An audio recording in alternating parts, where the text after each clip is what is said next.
नहीं हो पाएगा। तो आज आपको ऐसे ही 3 मुख्य उपाय बताएंगे, 3 ऐसे कारण बताएंगे और 3 ऐसी अनुभूतियां बताएंगे जो अपने जीवन में यदि आप प्रयोग में लेकर आते हैं तो निश्चित तौर पर आपके जीवन से दुख ओझल सा हो जाएगा। महाराज जी ने 3 ऐसे अचूक उपाय बताए हैं। महाराज जी की शिक्षाओं में से ही 3 ऐसी सीखने योग्य बातें हैं जिनसे आप अपने जीवन में दुखों के अनुभव को शून्य बना सकते हैं। तो आइए इस ओर लेकर चलते हैं आपको। इसमें सबसे पहला उपाय जो है वह यह आपको समझना होगा।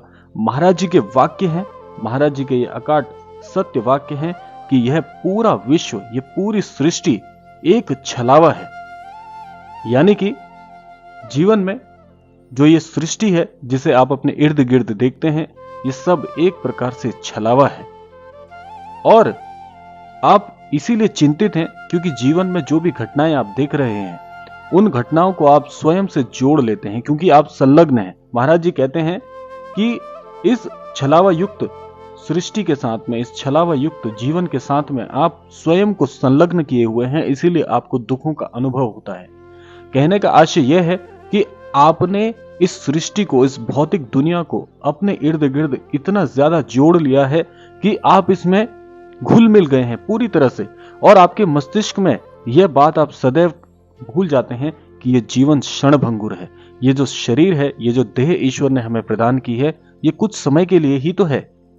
आप मस्तिष्क में एक बात रखें कि ये भौतिक जीवन कुछ समय के लिए हमें मिला है, तो अपने जीवन को इस प्रकार से हमें व्यतीत करना है, अपने जीवन को इस प्रकार से जीना है कि यह जीना सफल हो जाए। और जीवन में जिस दिन हम इस क्षणभंगुर संसार से अपनी देह को छोड़कर यहां से जाएंगे, तब हमारे मन में एक बात होनी चाहिए कि हमने अपने जीवन को पूरी तरह से सार्थक किया है। और ये बात, ये उच्च जो सोच है वो आपको तभी आ पाएगी जब अपने जीवन को आप दूसरे पहलू में भी देखना प्रारंभ करेंगे कि ये भौतिक जीवन मेरा पूर्ण जीवन नहीं है, मेरी यात्रा यहां तक नहीं है, मेरी यात्रा कुछ और है।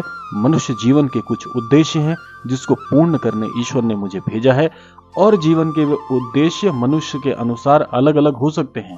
हर किसी का अपना अपना एक मंजिल हो सकती है, हर किसी की अपनी अपनी एक यात्रा का जो एक ऐसा क्रम है जहां तक आपको पहुंचना है, वे उद्देश्य आप स्वयं तय करते हैं। उन उद्देश्यों को पूर्ण करने के लिए आप रणनीति बनाते हुए अपने जीवन को उस सफर में लेकर जाते हैं। तो उद्देश्य कुछ भी हो सकता है, लेकिन हमको करना यही है कि जीवन को क्षणभंगुर ही समझना है।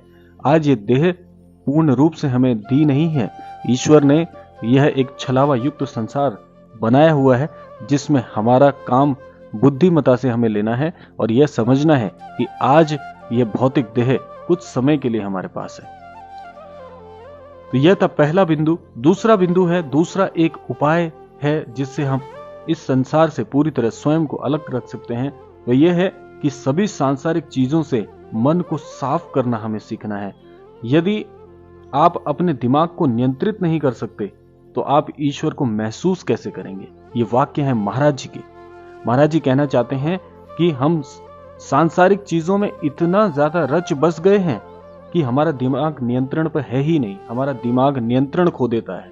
जब भी कोई ऐसी परिस्थिति जीवन में आती है जो कि हमारे अनुसार नहीं होती, हम वहीं पर माथा पकड़कर बैठ जाते हैं कि ये कैसा जीवन हमें ईश्वर ने दिया है, ये कैसा समय है, मैं तो भाग्यशाली हूं ही नहीं, ईश्वर ने तो मुझसे अपना हाथ उठा लिया है, ईश्वर मुझसे रुष्ट हो गए हैं, मेरे इष्ट मुझे पसंद नहीं करते, मेरे जीवन में गुरु का आशीर्वाद मुझे प्राप्त नहीं हो रहा है, और तरह तरह के प्रश्न हमारे मस्तिष्क में आने प्रारंभ हो जाते हैं। ये गलत सोच है।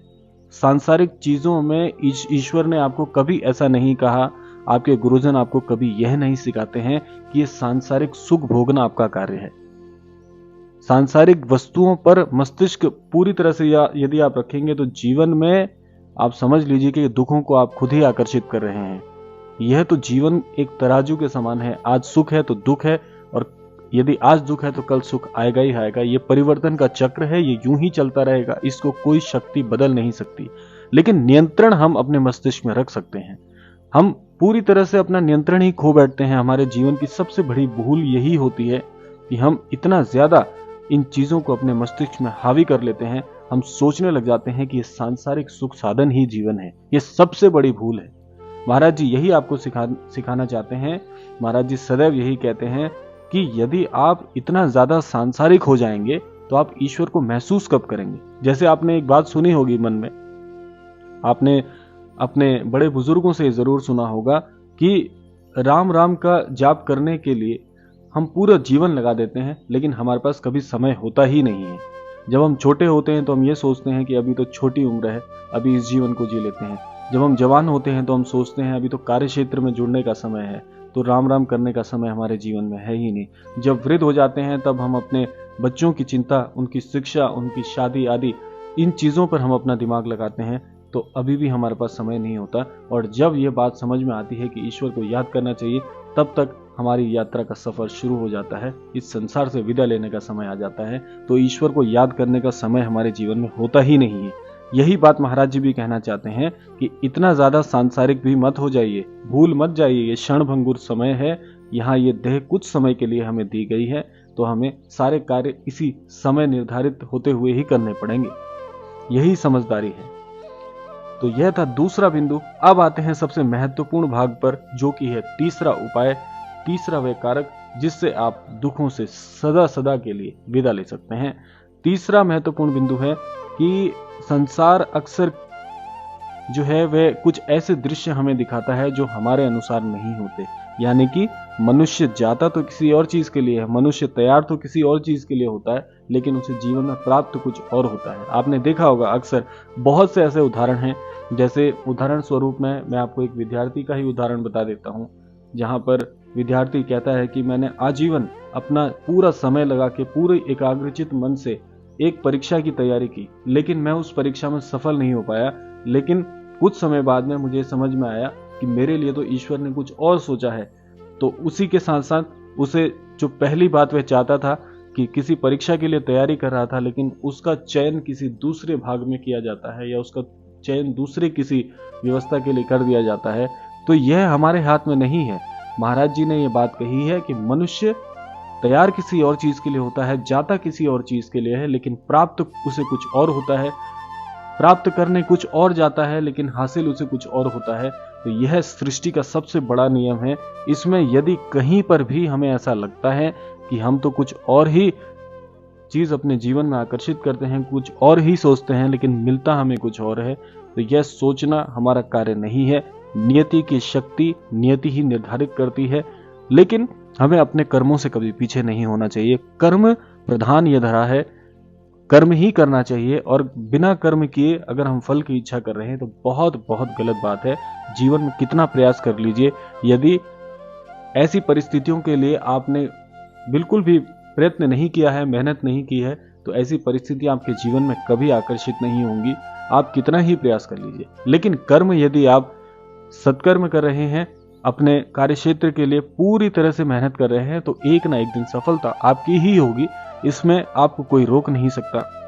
और एक बात और इस क्रम में जोड़ना चाहूंगा कि जीवन में कभी भी स्वयं को हताश मत होने दीजिए। ये 3 ऐसे बिंदु मैंने आपको बताए हैं, यदि मस्तिष्क में इन बातों को रखते हैं तो जीवन पूरी तरह से बदल जाएगा। दुख आएगा, लेकिन दुख का अनुभव नहीं होगा, क्योंकि आप पहले से इस चीज के लिए तैयार होते हैं, पहले से आप सतर्क होते हैं। आप यह जानना शुरू कर देते हैं कि संसार क्षणभंगुर है, कुछ समय बाद यह भौतिक देह ईश्वर हमसे वापस ले लेंगे, और हमारा जो उच्च स्वरूप है, जो सूक्ष्म रूप है, वही सत्य होता है, वही एकदम ईश्वरीय होता है, ईश्वरीय शक्तियों से परिपूर्ण होता है। और जो संसार ने, इस सृष्टि ने आपको दिया है, एक ना एक दिन वह सृष्टि स्वयं वापस भी ले लेती है। तो यह था आज का क्रम। आशा करते हैं आज का क्रम आपको अवश्य पसंद आया होगा। और आप सभी के लिए एक बात और कहना चाहूंगा कि आप सभी की प्रतिक्रियाएं हमें प्राप्त हो रही हैं। बहुत अच्छा अनुभव होता है जब आप कुछ हमारे लिए लिखते हैं। आपके जो प्रश्न होते हैं समय अनुसार उनके प्रति उत्तर भी आपको दिए जाते हैं। थोड़ा समय अवश्य लग जाता है, उसके लिए क्षमा प्रार्थी हैं, क्योंकि समय का थोड़ा अभाव होता है। इसी कारण आपके जो प्रति उत्तर होते हैं उसके लिए थोड़ा समय लग जाता है।